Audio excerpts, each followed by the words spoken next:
Sathyajothi films பிரம்மாண்ட தயாரிப்பில் தனுஷ் நடிக்கும் கேப்டன் மில்லர் வெற்றி நடை போடுகிறது உலகமெங்கும். பொங்கலோ பொங்கல், தி சென்னை சில்க்ஸின் happy Pongal. Let the celebrations begin. குழந்தை ராமருக்கு தென்கலை நாமம். எதிர்க்கும் சங்கராச்சாரியர்கள்.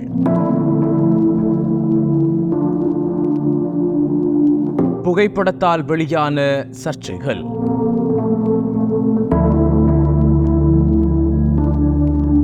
பேசுபொருளாகும் அயோத்தி விவகாரம்.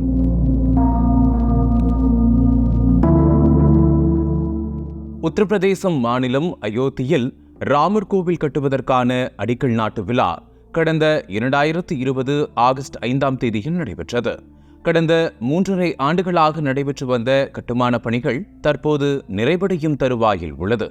இந்த பிரம்மாண்ட கோயில் வரும் 22ஆம் தேதியன்று திறக்கப்படவிருக்கிறது.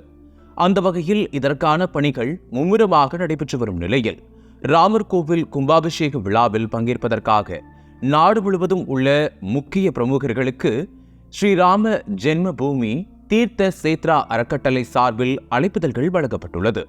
இது தொடக்க விழாவில் பிரதமர் மோடி, மத்திய அமைச்சர்கள், மாநில முதல்வர்கள், திரைப்பிரபலங்கள், தொழிலதிபர்கள் உள்ளிட்ட பலர் கலந்து கொள்ள உள்ளனர்.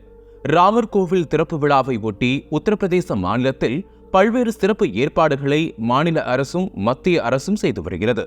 அதே வேளையில் இந்த கோவில் முற்றிலும் நாட்டின் பாரம்பரிய மற்றும் உள்நாட்டு தொழில்நுட்பங்களை பயன்படுத்தி கட்டப்பட்டுள்ளது. ஸ்ரீராம் ஜென்ம பூமி தீர்த்தத்தின்படி ராமர் கோயில் 3 அடுக்குகளை கொண்ட கோயிலாகும். ஒவ்வொரு தலமும் 20 அடி உயரத்தில் உள்ளது. இது மொத்தம் 392 தூண்களையும் 44 கதவுகளையும் கொண்டுள்ளது. அயோத்தியில் ராமர் கோவிலுக்கு செல்லும் பிரதான நுழைவாயில் யானைகள், சிங்கங்கள், ஹனுமான் மற்றும் கருடா போன்ற சிலைகளால் அலங்கரிக்கப்பட்டுள்ளது. இந்த சிலைகள் ராஜஸ்தானின் பன்சி பஹர்பூர் பகுதியில் இருந்து பெறப்பட்டு மணற்கல்லை கொண்டு வடிவமைக்கப்பட்டுள்ளன. இதற்கிடையில் இந்த கோயில் திறப்பு விழாவிற்கு சங்கராச்சாரியர்கள் எதிர்ப்பு தெரிவித்து வருகின்றனர். இந்த நிலையில் 300 கோடி ஆண்டுகள் பழமையான கருங்கலில் செதுக்கப்பட்ட 200 கிலோ எடை உள்ள குழந்தை ராமர் சிலை ஆகம விதிமுறைப்படி ராமர் கோயிலுக்குள் கொண்டு வரப்பட்டு கோயில் கருவறையில் நிறுவப்பட்டது.